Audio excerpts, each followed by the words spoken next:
Welcome to Rome. This is The Bittersweet Life with Katie Sewell and Tiffany Parks. Hello, this is The Bittersweet Life. I'm Katie Sewell. I'm Tiffany Parks. And today, before I introduce today's topic, I do want to give a thank you to one of our listeners who just became a patron, Joanne. Thank you so much for joining us. Of course, if you listen to this show, you well know that people who support this show are what keep it alive. And so if you love this show, please take the time to look at the different donation links in the show notes or just visit thebittersweetlife.net and consider throwing some dollars into the hat to keep this show going. But now to introduce our topic. There was an article that I read today. It's actually an old article. It appeared in the New York Times way back in August of 2010. But I thought it was interesting enough for us to muse about today. And I was just even running the idea by you, and you already mentioned some things I hadn't thought of when I was reading this article. So, and we also know that people love language shows, and this is a language show. This is a very long article, so we will put the entire link to it in the show notes. It's written by a man named Guy Deutcher. So it's a long article, so I'm going to just briefly introduce why he's exploring this, and then there are some parts I actually want you to respond to. So he starts it out by saying that in 1940, a very popular science magazine published a short article that became kind of an intellectual fad for a while. And it was an article that basically proposed that language had a power over our mind, meaning that whatever we spoke would restrict our ability to be able to think. And he was kind of proposing this idea of, well, if a language, I'm going to just make up an example. For example, if a language doesn't have a future tense, or they never in any way speak about the future in words, that in his theory, that would mean that people were limited by the words they knew and wouldn't be thinking about the future. Now, obviously, this gets passed around. People are pretty interested in this concept. And then eventually, after tossing the idea around for a while, people were like, well, wait, that doesn't make any sense. People can think about the future without talking about the future. You know, even if I don't have a word for what's coming up, I realize that there's a tomorrow. So he said, we now know, he says, that there are many mistakes in this theory. The most serious one, as he puts it, was to assume that our mother tongue could constrain our minds and prevent us from being able to think certain thoughts.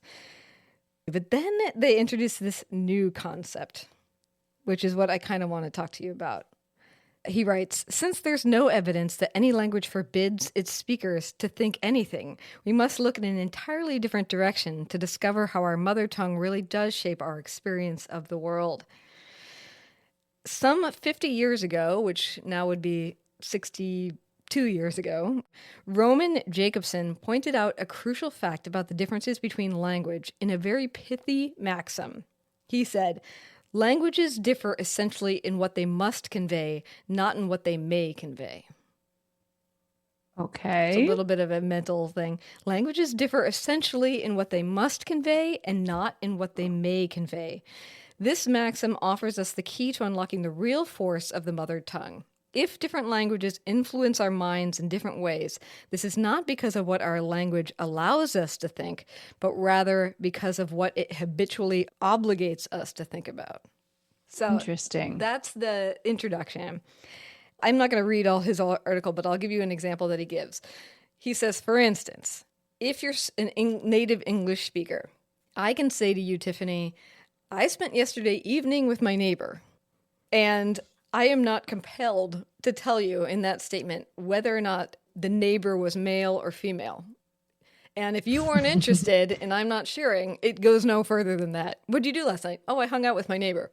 It could have been anything, but it could have been like, yeah, I hung out with my neighbor, you know. Like for instance, if I was compelled to tell you whether or not that was a male or a female, you would automatically in your head, if not assume that something's going on, you would at least assume a different interaction. Right. When this is why we love English so much. Right. Because we don't have to tell our business to everybody constantly. Yeah. So like as he goes on, he said, it's you have the right to tell if you want to, but you also have the right to take it out and be like, it's none of their business what the neighbor's gender is, who cares? But however, as you well know in Italian, you're speaking a language that compels you to tell me what the sex of your neighbor was. And so as a result, it is very different, and it also controls what you're conveying and what you're thinking about. Yeah, yeah, because in Italian it would be ieri ho visto il mio vicino or la mia vicina. The male or female aspect of it would be quite obvious.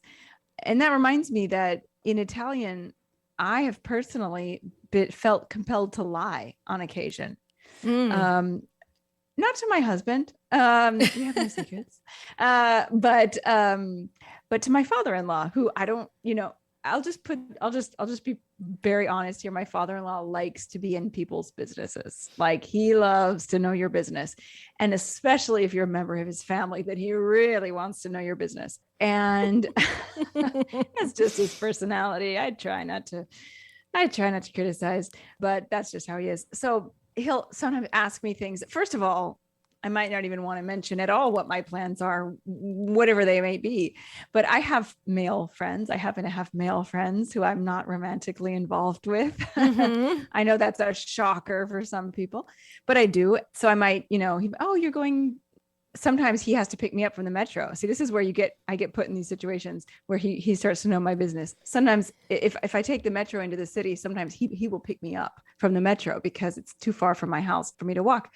And what were you doing in town? Oh, I had lunch with a friend, but I don't maybe want to say I had lunch with a male friend, not because I did anything wrong. I know I didn't do anything untoward, but he might be like, oh, Tiffany has lunch with male friends. That's interesting. And like, quite often. That's not, yeah. Yeah. Or just, he comes from a different generation as well, in which, it wasn't quite as common for, married women to have male friends that they just hung out with just on their own. Mm-hmm. So I might just say, sì, ho visto un'amica, or ho pranzato con un'amica. And I just lie. It's not that I feel guilty. I just don't want him to know my business. And so, yeah, it's, I'm sure I'm not the only person who's been put in that situation. Here's an interesting thing though, Katy. In French, not with every word, but with particularly the word friend, ami. Mm-hmm. Okay. The French word for friend is ami, A-M-I, if it's a male, or A-M-I-E, if it's a female. When you say my, like my friend, if it's a male object or a male person, it's mon, M-O-N. And if it's feminine or female, it's ma. So you would think if you can't tell by saying it, because you can only see it, the difference. You can see if it's written ami with an E or without an E. But when you say it, ami, it sounds exactly the same. You'd think, well, I can tell by mon would be male, ma would be female. But when the word starts with a vowel, you have to say mon anyway, even if it's feminine. So when you say mon ami, you literally don't know if it's male or female, unless it were written down. Mm-hmm. And I always thought that was kind of a fun thing, because I remember saying to my French girlfriend, in France, we were having the same conversation. Oh, in French, you have to like spell it out if you're seeing a female friend or a male friend. And she's like, actually, not really. Mm-hmm. Not unless you're actually writing it down will they know. So it's a little tricky secret, but it's only that one word. If you're going to say neighbor, I think it would be like voisine or voisin. So it only works with friend. Yeah, that's kind of nice though. I like that. Now, do you think your father-in-law would be the kind of person that if you were both speaking English and you said, oh, I had lunch with a friend, would he ask you more about that friend? So in a way, like if you lie and put an A at the end, it shuts the conversation down in a way that it might not in English? I think if you were fluent in English, maybe, but we don't speak English together. I mean, he's trying to learn English right now. So actually we do say basic conversations in English, but I don't think he would even think of it. I think, like I said, his generation, his culture, it would be such a surprise for a woman to have lunch with a male friend, a married woman, that it wouldn't even cross his mind. Interesting. So they give another example, because it's not like English. You're never obliged to share information in English. So he gives you a reverse example. Okay. She says that English does oblige you to specify certain types of information that can be left to the context in other languages. He writes, if I want to tell you in English about a dinner with my neighbor, I may not have to mention the neighbor's sex, but I do have to tell you something about the timing of the event. I have to decide whether we dined, have been dining, are dining, will be dining, or so on. So I dined with a neighbor yesterday, or I will be dining with a neighbor tonight, or I have to give you some kind of context. Whereas Chinese, on the other hand, does not oblige its speaker to specify the exact time of the action in this way, because the same verb form can be used for past, present, or future actions. Oh, that's interesting. I Mm-hmm. feel like that would get confusing if you didn't know, if you're having a conversation and you don't know if something has happened yet. I mean, again, as he writes it, again, this does not mean that the Chinese are unable to understand a concept of time, but it does mean that they're not obliged to think about timing whenever they are describing an action. Yeah. I mean, of course, because just like us in English, it's not like we're unable to tell our male and female friends apart just because, just because the word is the same. Yeah, that's why this 1940s fad that started this article makes no sense whatsoever. I do think, though, that although it's not as dramatic as what they were first saying in the 40s. It's not like we can't think about things that we don't have words for. But I do think it influences the culture, or maybe it's the other way around. The culture influences the language, because I remember watching a video years ago. I don't know if it was a TED Talk or some kind of video like that.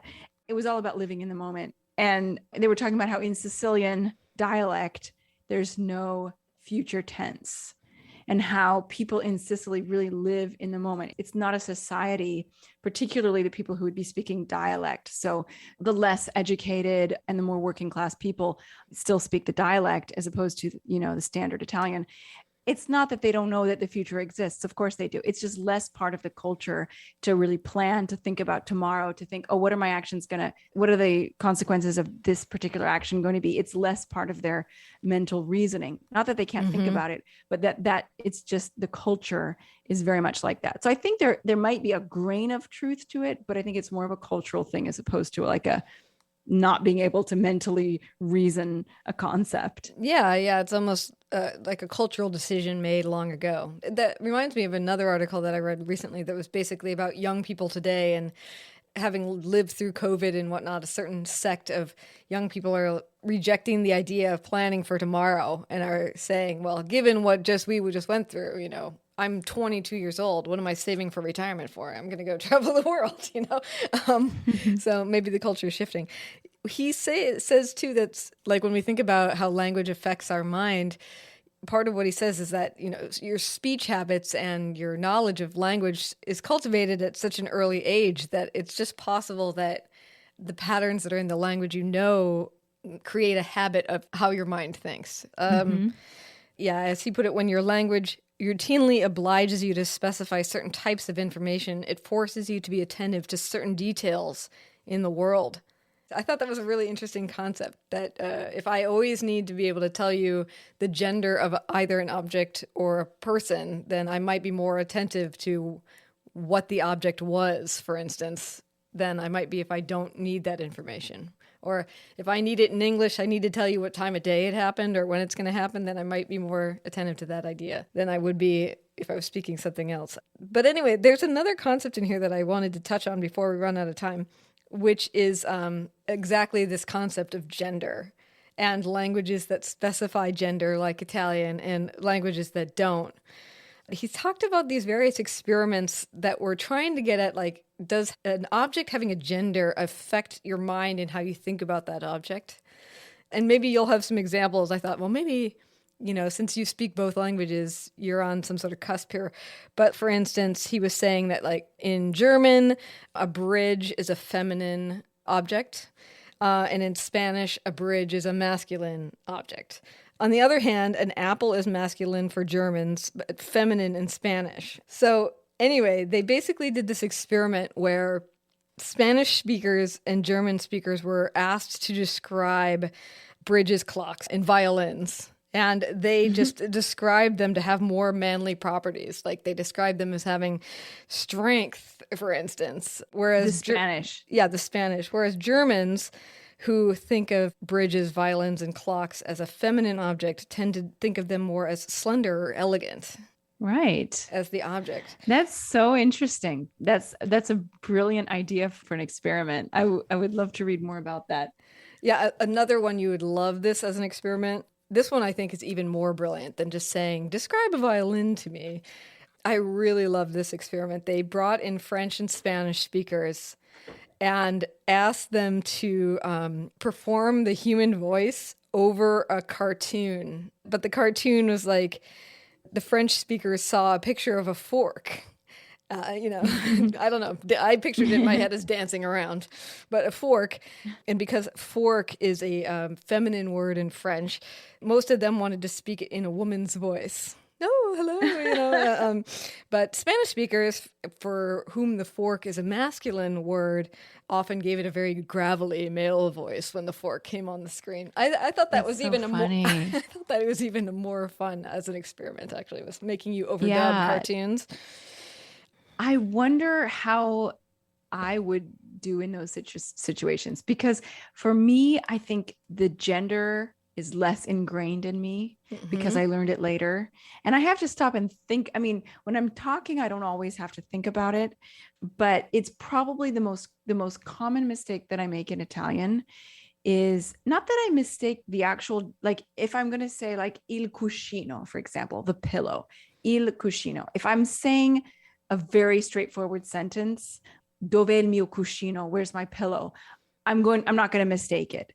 But if I have to use, if I have to just like use an adjective after cuscino, even then I'll probably get it right. Il mio cuscino è molto comodo. My pillow is really comfortable.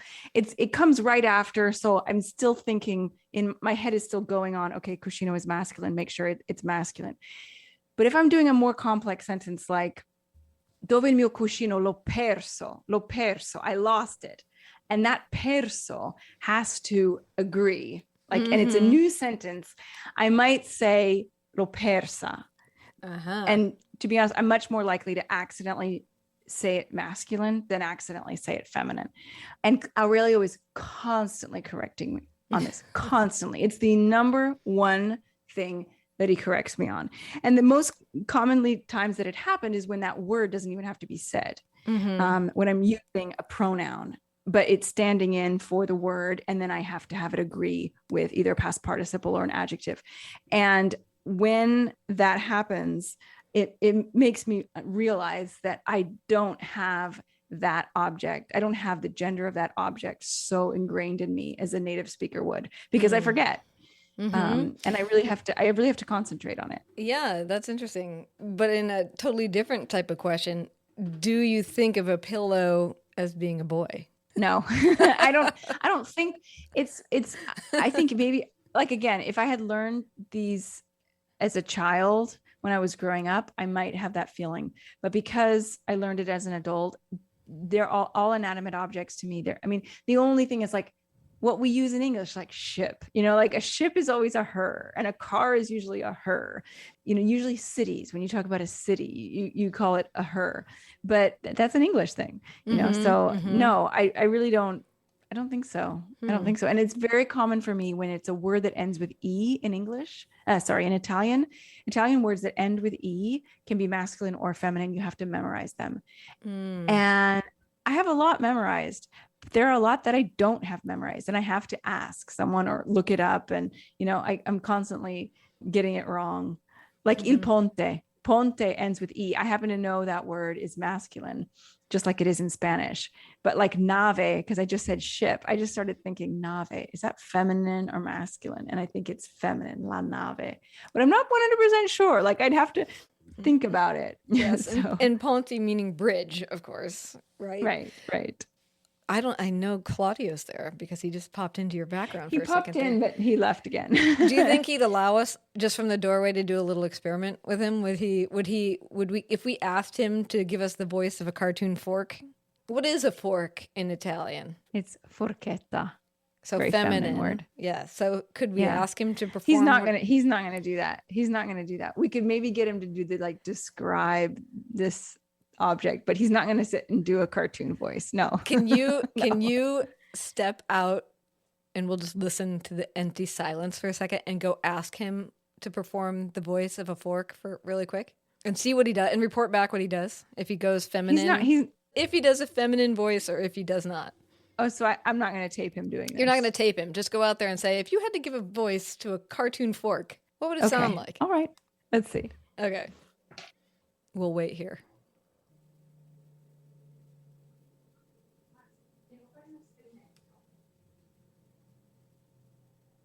I see.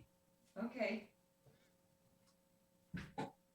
Well, he refused, even alone, even in the privacy of our bedroom, to do a fork voice. However, he was very tired tonight. He did say that it's a woman. Yeah, the fork would be a woman. I said, is this fork character in this cartoon a woman or a man? And he said, it's a woman with a high voice. Okay. I like that. This is interesting from like, if we want to get really strange with this concept, because, I guess the main question is, does our language shape our intellectual thought? One question he asks in this article at some point is, if you think of a bridge as feminine or a bridge as masculine, does that alter how you design the bridge? Which is an interesting thought in itself. But I mean, it is.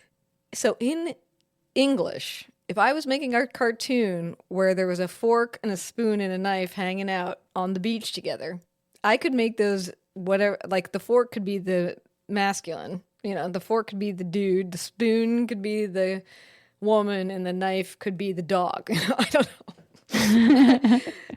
But whereas for Claudio, it's definitive. The fork is feminine. The fork is female. And cucchiaio, spoon, is male. See, so it'd be reversed. So if you watched my cartoon, it would be just crazy, surrealistic. And it's funny because to me, a spoon is more feminine.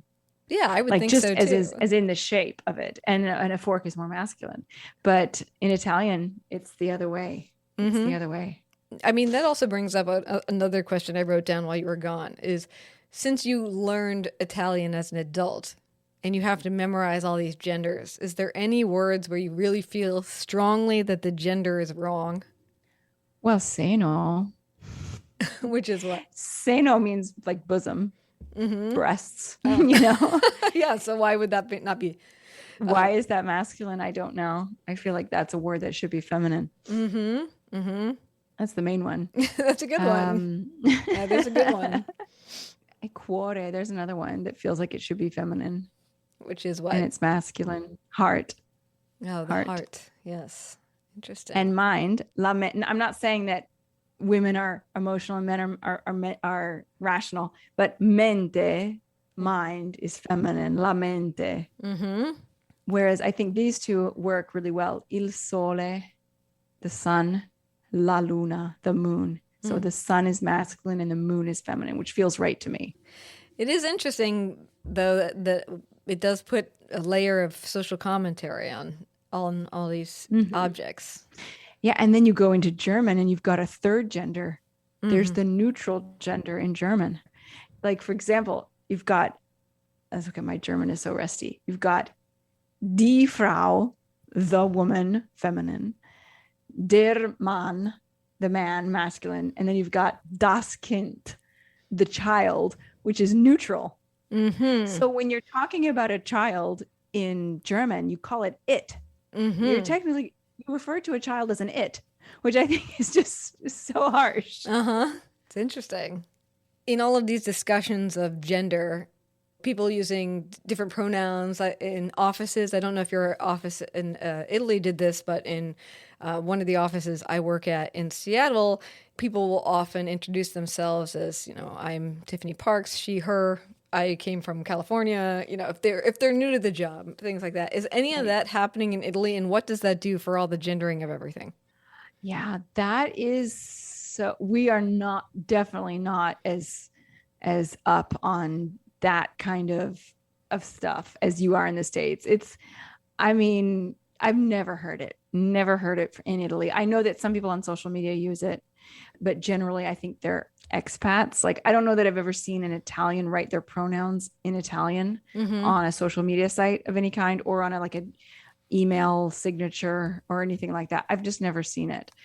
It's interesting. I've always found it interesting, the fact that in English, they is this pronoun that you use when it's indiscriminate, when it's non-binary or what have you, or just someone just doesn't want to say, just doesn't want to make that call, let's say. In Italian, you've got the word loro, which means they or them.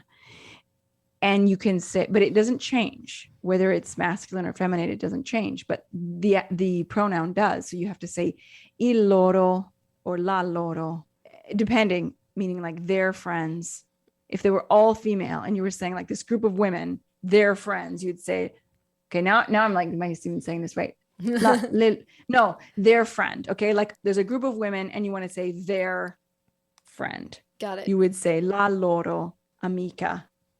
But even then, I think that la has to do with the amica, not them. So I guess in Italian, there is an example, one of the rare ones in which the gender you cannot necessarily tell by how you're describing it. But here's another interesting thing. Speaking of pronouns, when you're talking about possessive pronouns, like her dog, his cat, in English, that pronoun changes depending on the gender of the person who owns the thing, right? Right. His cat, we're talking about John's cat. Her dog, we're talking about Mary's dog. In Italian, you say il suo gatto. It's the cat that's masculine. It's not the person. Il suo gatto could mean his cat and it could mean her cat. It could mean either one. And if you wanted to say, now I can't think of a foca. There we go. My favorite animal. La foca, la sua foca means his seal or her seal. It doesn't reflect on the person who owns the object. Oh. So that's a little difference there that maybe doesn't have anything to do with our conversation, but it is a curiosity nonetheless. But is a cat always masculine? Is it always a gatto? Is there a gatta if it's a female cat? There can be a gatta. I mean, it would be specific though. It would be if you have a cat that specifically is a female cat. Usually when you're referring to animals, you don't change the sex. Generally, like the word for female dog, cane is dog, and the word for female dog is cagna. It's kind of a loaded word. It's kind of an insult word, in the same way that the word for female dog in English is an insult as well, bitch. So it's not used very common. I don't know about other words like that, but like foca is feminine, seal is feminine, cat is masculine, but obviously there can be male seals, clearly. Right, of course. Otherwise, there wouldn't be any seals. Exactly. All right, well, we should leave it there, but we will put a link to this article in the show notes. It does go on. It explores languages that use a different sense of direction than other languages. Like, for instance, if you're not the center of the universe and you're not going left to right, or it's behind me or it's in front of me, and instead I'm explaining to you, go west, then go north, like if it's all like world directional, they talk about how that can change how you view the world as well. But anyway, the whole point of it is that we don't really know the answer of exactly how language shapes our thinking, but it's safe to assume that it does in some way, and that we do not all think the same, in part because of the language that we speak. Yeah, I think it's a fascinating topic that you could probably talk about and think about for there could be an entire podcast on just this subject. I want to end with this lovely little quote that I read somewhere on social media somewhere, but I remembered it and I really liked it. In Spanish, French, and Italian, decisions are something you take, like a train that leads you somewhere new. In English, you make them, like little pieces of your own creation. And in German, you meet them, like friends.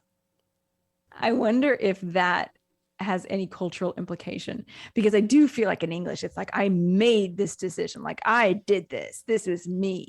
And, and in Italian, you take a decision. It's almost like, it's definitely feels like more of a an option. Yeah, it's like a lighter really, touch. Yeah. Yes. Yeah. And then German, I wasn't familiar with the fact that you meet decisions, but I love that. That's much more like there's two different dynamics going on at the same time. It's got a warmth to it to meet a decision.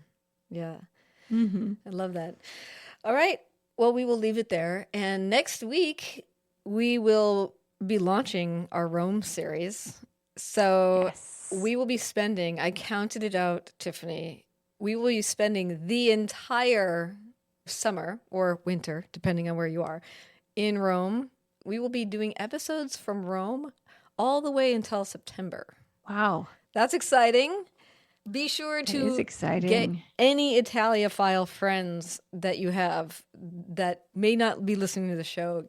Give them a call, highlight it, get them to subscribe because it's going to be a really fun, great summer of stuff from Rome. All right. And until next time, this is The Bittersweet Life. I'm Katie Sewell. I'm Tiffany Parks. Join us again. Bye. Support the show by wearing a Bittersweet Life t-shirt or socks or even a Bittersweet Life face mask. We have merch, and you might find your new favorite mug by visiting thebittersweetlife.net. Click on support to explore the merch catalog. And have fun.